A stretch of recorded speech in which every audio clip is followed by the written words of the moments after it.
নমস্কার বন্ধুরা, রাজু রিঙ্কু সিম্পল রান্নায় সকল বন্ধুদের স্বাগত। প্রথম থেকে শেষ পর্যন্ত ভিডিও দেখার অনুরোধ রইল।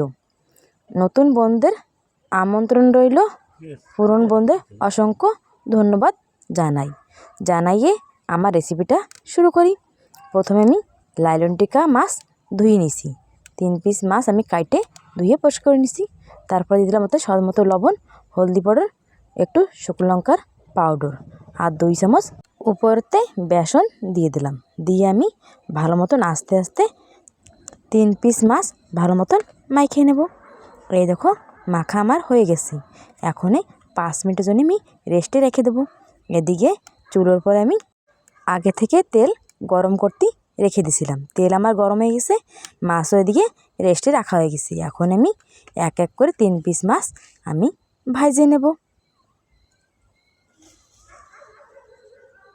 এই যে মাছ আমার এক সাইড ভাজা হয়েছে, আমি আর এক সাইড ভাজিয়ে নেব।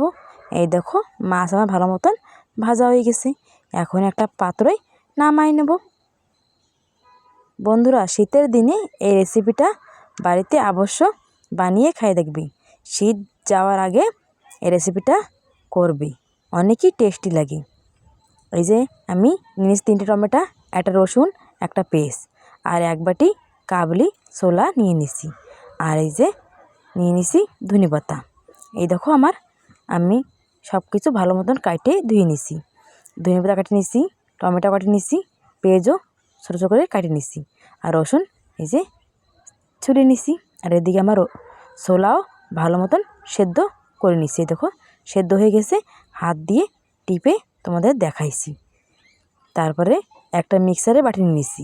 নিয়ে আমি প্রথমে দিয়ে দিছি ধনে পাতা, টমেটো, পেঁয়াজ কুচি আর রসুন দিয়ে মিহি করে একটা পেস্ট বানিয়ে নেব। এই যে মিহি করে পেস্ট হয়ে গেছে। এখন আমি রেসিপিটা করব। তার জন্য চুলোর উপর দিয়ে দিলাম কড়াই, দিয়ে আমি দিয়ে দিলাম তেল। তেল যখন গরম হয়েছে একটা তেজপাতা আর একটা শুকনো লঙ্কা দিয়ে দিছি, আর গোটা জিরে দিয়ে দিছি। যে সময় ফোড়নতে ভালো সেন্ট করছে তখন দিয়ে দিলাম সেদ্ধ রাখা কাবলি ছোলা, দিয়ে আমি দিয়ে দিলাম পেস্ট রাখা মশলা, দিয়ে আমি ভালো মতন কিছুক্ষণ নেড়েচেড়ে একটু ভেজে নেব। যত সময় মশলাতে তেল না ছাড়বে তত সময় আমি ভেজে নেব। তার ভাজার জন্য অল্প একটু আমি জল দিয়ে ভেজে নিচ্ছি, মশলা যেন নিচে না লাগে। এই যে মশলা ভালো মতো ভাজা হয়ে গেছে। তারপর দিদি স্বাদ মতো লবণ, হলদি পাউডার, 1 চামচ শুকনো লঙ্কার পাউডার দিয়ে আমি আবারও কিছুক্ষণ মশলা ভেজে নেব। ভাজা আমার হয়ে গেছে। এখন দিয়ে দেবো আমি জল। এই জল দিয়ে আমি কিছুক্ষণ জাল করে নেব। এই দেখো কত সুন্দর এই যে আমার রেসিপিটার গ্রেভি হয়েছে, অনেকই সুন্দর গ্রেভি। এখন ভাজে রাখা সেই 3 পিস মাছ আমি দিয়ে দেব। বন্ধুরা, এইভাবে বাড়িতে একবার অবশ্য ট্রাই করবি, আর কেমন হবে কমেন্ট করে আমাকে জানাবে। তারপরে আবার আমি কিছুক্ষণ জাল করে নেব। ভালো মতন মাছের সঙ্গে মশলা মিশিয়ে নেব। ভালো মতন মাছের সঙ্গে মশলা মিশিয়ে গেছে। এখন ঘরে বানানো দুধের ক্রিম আমি 2 চামচ আমি মাছের রেসিপিটাতে দিয়ে দেব। এই দিলে অনেকই টেস্টি হয়, খেতে দুর্দান্ত স্বাদ হয়। এখন আমি নামাই নেব।